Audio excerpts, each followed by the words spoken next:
ఉన్నాడు. ప్రియులారా, బైబిల్ గ్రంథంలో తప్పిపోయిన కుమారుడు ఒక వ్యక్తి ఉన్నాడు. తండ్రిని విడిచిపెట్టాడు, దూరంగా వెళ్ళిపోయాడు.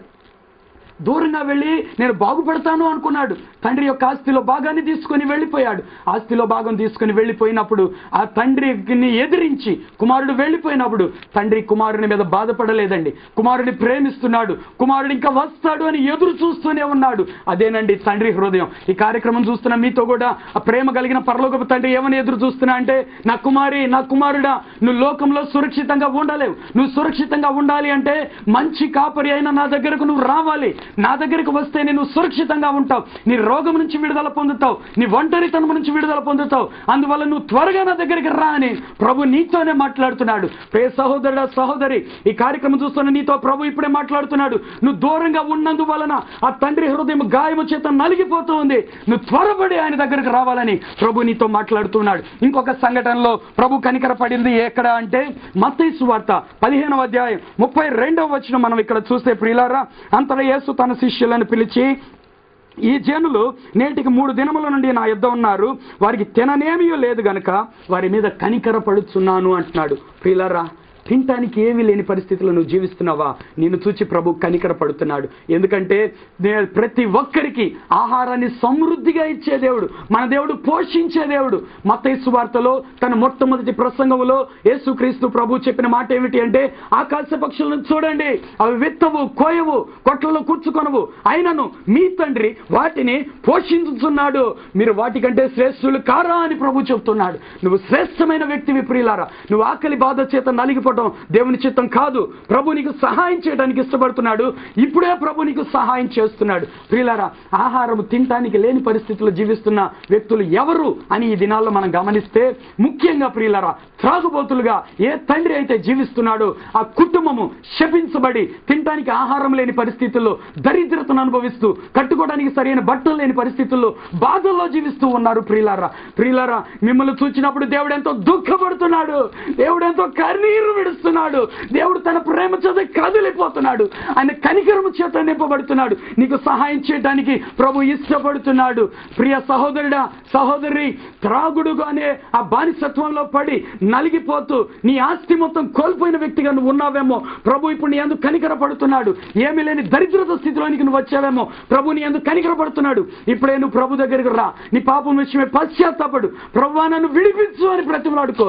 దేవుని యొక్క శక్తి నీ బానిసత్వం నుండి నేను విడుదల చేస్తుంది, నీ ప్రతి దురలవాటు నుంచి నేను విడుదల చేస్తుంది. ప్రియులారా, అనేక మంది కుటుంబాలు ఈ త్రాగుడి యొక్క బానిసత్వంలోను, చీట్ల పేకల వలనను, దురలవాట్ల వలనను తమకున్న ఆస్తిని మొత్తం కోల్పోయి దరిద్రులుగా మారిపోతున్నారు.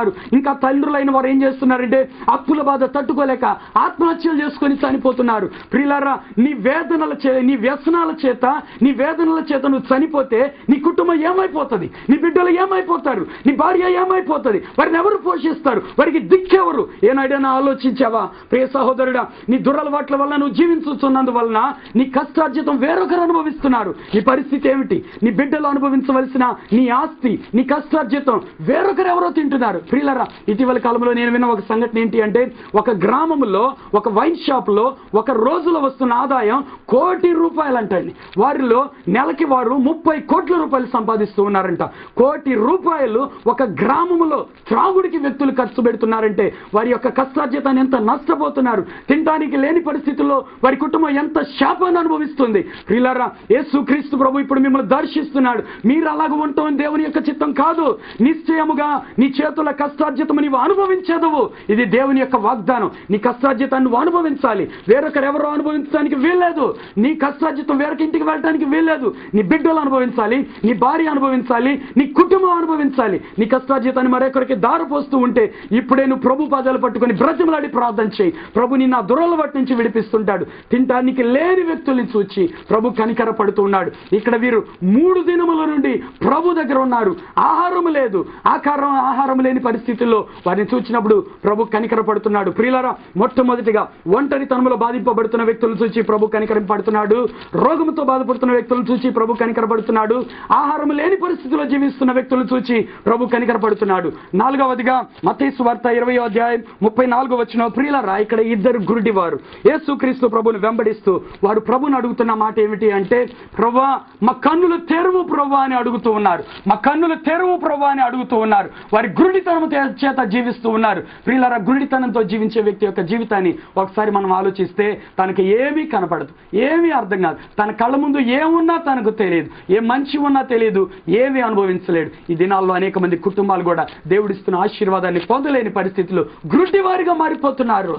బైబిల్ గ్రంథంలో అపోస్తలుడైన పౌలు ఒక మాట చెప్తున్నాడు, అవిశ్వాసులైన వారి మనోనేత్రాలకు ఈ యుగ సంబంధమైన దేవత గుడ్డితనం కలుగజేసిందంట. ప్రియులారా, నువ్వు అవిశ్వాసిగా జీవిస్తూ ఉంటే, దేవునికి దూరస్తుడిగా ఉంటే నువ్వు ఖచ్చితంగా ఒక గుడ్డివాడివని నేను చెప్తున్నాను. ఎందుకంటే దేవుడు నీకు ఇచ్చే ఆశీర్వాదాన్ని నువ్వు పోగొట్టుకుంటున్నావు. దేవుడు నిన్ను ఆశీర్వదించడం దేవుని చిత్తం, నిన్నెన్నో ఎంతో వర్ధిల్ల చేయాలని దేవుని యొక్క చిత్తం.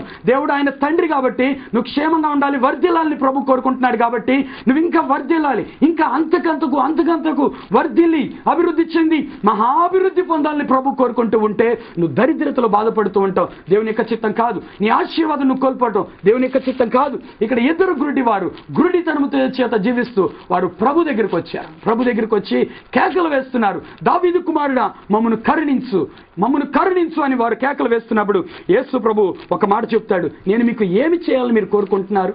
ఆ మాటకు వాళ్ళు అడిగిన మాట ఏంటి అంటే, ప్రభువా మా కన్నులు తెరవాలని ఆయన అడిగారు. అప్పుడు యేసు కనికరపడి వారి కన్నులు ముట్టెను అని బైబిల్ గ్రంథంలో మనం చూస్తాం. వెంటనే వారు దృష్టి పొంది ఆయన వెంట వెళ్ళిరి. ప్రియులారా, యేసు ప్రభు ఎప్పుడైతే వారి కన్నులు ముట్టాడో వారి కన్నులు తెరవబడ్డాయి, వారికి ఒక దృష్టి వచ్చింది. ఇప్పుడు ఆయన వెంట వెళుతున్నారు. ప్రియులారా, యేసుక్రీస్తు ప్రభుని విడిచి నువ్వు లోకాశల వెంట పరిగెత్తుతున్నావా? లోకంలో ఏదో నెమ్మదిగా ఉండగలను అనుకుంటున్నావా? ఖచ్చితంగా నేను చెప్తున్నాను, నీ కన్నులు గుడ్డివైపోయినాయి. కన్నులు తెరవబడిన వ్యక్తి ప్రభు వెంట వెళ్ళాడు, ప్రభువును వెతికాడు, పరిశుద్ధతను వెతికాడు, దేవుని యొక్క మార్గాన్ని వెతికాడు, యేసు ప్రభుని కోరుకున్నాడు. యేసు ప్రభుని విడిచిపెట్టే ఏ వ్యక్తి అయినా గుడ్డివాడు అంతే. ఎందుకంటే ఆయన ఎంతో ప్రేమ కలిగిన దేవుడు, ఎంతో ఆశీర్వదించే దేవుడు, ఎన్నెన్నో మేలు చేసే దేవుడు. నీ మేలును నువ్వు పోగొట్టుకుంటావంటే నువ్వు గుడ్డి వ్యక్తివి అనే అర్థం. నీ ఆశీర్వాదం నువ్వు పోగొట్టుకున్నావంటే నువ్వు గుడ్డి వ్యక్తివి అనే అర్థం.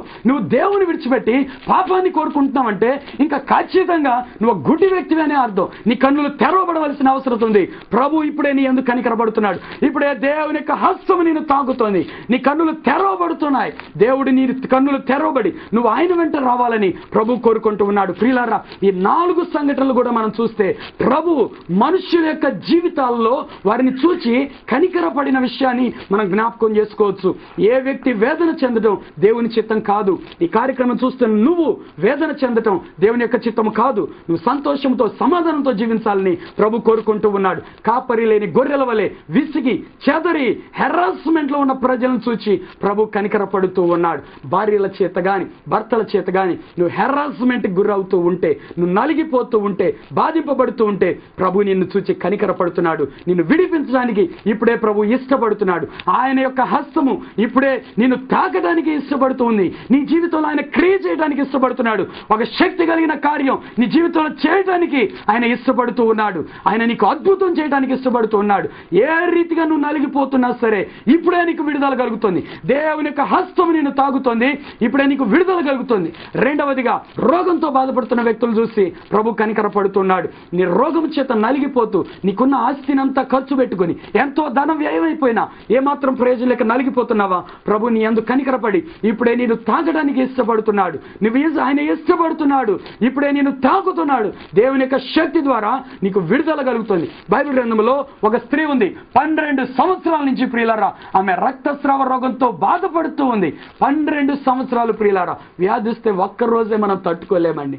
ఒక్కరోజుకే నలిగిపోతాం, ఒక్కరోజుకే కుమిలిపోతూ ఉంటాం. 12 సంవత్సరాలు ఆ స్త్రీ వేదన అనుభవించింది. ఆమె యేసుక్రీస్తు ప్రభు దగ్గరికి వచ్చినప్పుడు విశ్వాసముతో ఆయన వస్త్రపు చెంగును తాకినప్పుడు వెంటనే ఆమె రక్తధార కట్టెను అని మనం చూడగలుగుతున్నాం.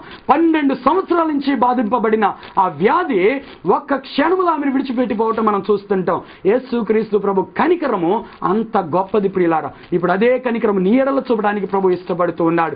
నిన్ను కనికరించి నేను స్వస్థపరచడానికి ఆయన ఇష్టపడుతూ ఉన్నాడు. నువ్వు రోగంలో నలిగిపోతున్నప్పుడు నిన్ను స్వస్థపరచడానికి ఇష్టపడుతున్నాడు. మూడవదిగా ఆకలి చేత బాధింపబడుతున్న వ్యక్తులు చూసి ఆయన కనికరపడుతున్నాడు. అనగా దరిద్రత చేత బాధపడుతున్న నిన్ను చూచి ప్రభు కనికరపడుతున్నాడు. అప్పుల సమస్యలో బాధింపబడుతున్న నిన్ను చూచి ప్రభు కనికరపడుతున్నాడు. నువ్వు ఆ రీతిగా బాధపడటం దేవుని యొక్క చిత్తము కాదు అని మరలా తెలియజేస్తున్నాను ప్రియులారా. ప్రభు నీకు సహాయం చేయడానికి ఇష్టపడుతున్నాడు. యేసుక్రీస్తు ప్రభు నీకు అద్భుతం చేయడానికి ఇష్టపడుతూ ఉన్నాడు. నాలుగవదిగా మనం చూస్తే గురుడితనంతో జీవిస్తున్న వ్యక్తి, మార్గం ఏదో తెలియని వ్యక్తిని చూసి ప్రభు కనికరపడుతున్నాడు. నీ జీవితంలో సమస్యల చేత చిక్కుబడి ఎటు వెళ్ళాలో అర్థం కాని పరిస్థితిలో నువ్వు జీవిస్తున్నావా? ఇప్పుడే దేవుని యొక్క కనికరం నిన్ను తాకుతుంది.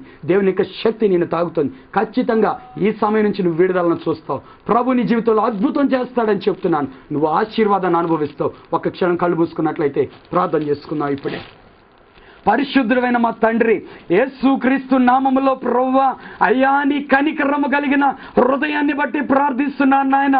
ఇప్పుడే ఈ కార్యక్రమం చూస్తున్నా నీ బిడ్డల్ని యేసు నామములో మీరు తాకమని ప్రార్థిస్తున్నాను. ఇప్పుడే అద్భుతం చేయండి ప్రభువా. నీ ప్రసన్నతను విడుదల చేస్తున్నాను, నీ మహిమను విడుదల చేస్తున్నాను, నీ శక్తిని విడుదల చేస్తున్నాను అయ్యా.